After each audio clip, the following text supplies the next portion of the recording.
असम प्रदेश में निकाय और पंचायत चुनाव आगामी दिनों में होने वाले हैं, लेकिन इससे पहले प्रदेश के कर्मचारियों ने सत्ताधारी पार्टी को चुनौती दे दी है।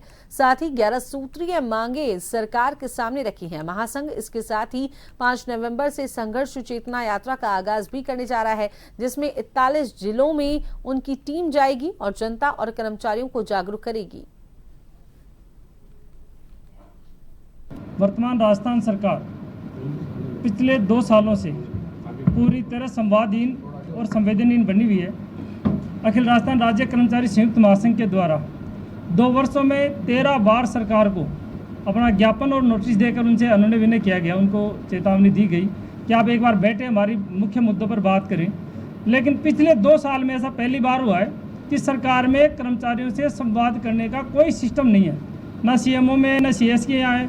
सीएस साहब की तो स्थिति यह है कि कोई जन सुनवाई करे वैसे आके गैलरी में सुन रहे हैं, और सरकार के कुछ अधिकारी इतने निरंकुश हो गए हैं तो अपने मर्जियां थोप रहे हैं, जिनको लेकर राजस्थान के कर्मचारियों में जबरदस्त आक्रोश व्याप्त है। इसके साथ कुछ ज्वलंत मुद्दे हैं। हमने पिछले 20 सालों के संघर्ष से राजस्थान में ओपीएस को वापस प्राप्त किया था, लेकिन 9 अक्टूबर को राजस्थान सरकार के द्वारा हमारी ओपीएस पर बड़ा हमला किया गया है, और जो हमारे निगम बोर्ड यूनिवर्सिटीज विश्वविद्यालय हैं उन पर वापस एनपीएस लागू करने का आदेश जारी कर दिया गया है। ये राजस्थान के कर्मचारियों के हितों पर बड़ा आघात है। इसको लेकर कर्मचारियों में आक्रोश है। हम कर्मचारी हैं, कोई राजनीति नहीं करते, लेकिन हमारा वोट का अधिकार है, और वोट मतदाता अपने हितों को देख करके वोट देता है। अगर अहित जो करता है उसके खिलाफ भी वोट जाता है।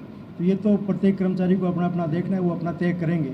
पर हम आपसे निवेदन ये करना चाहते हैं कि ये सरकार काम कुछ नहीं करके लगातार कर्मचारियों पर वर्कलोड बढ़ा रही है, जो उनका अपना काम नहीं है।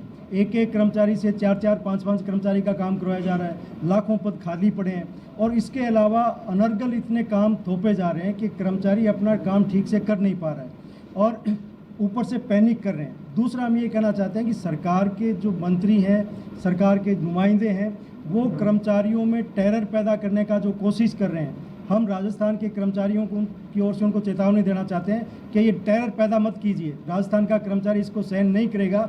और जिस तरह से खासकर हम नाम लेना चाहते हैं कि शिक्षा मंत्री जी, वैसे कहा जाता है उनके बारे में कि वो बड़े धार्मिक व्यक्ति हैं, लेकिन जिस तरह से झूठ प्रचारित कर रहे हैं, और कर्मचारियों को खासकर जो शिक्षा विभाग के कर्मचारी हैं उनको झूठ बोलने के लिए बाध्य कर रहे हैं, हम इसकी निंदा करते हैं। हम उनसे कहना चाहते हैं कि शिक्षा बहुत पवित्र काम है, इसमें हमारा काम है कि बच्चों को, समाज को सत्य की ओर ले जाना। और अगर टीचर और वहाँ का कर्मचारी झूठ बोलेगा लगातार, तो वो सत्य के लिए किसी को प्रेरित नहीं कर सकता।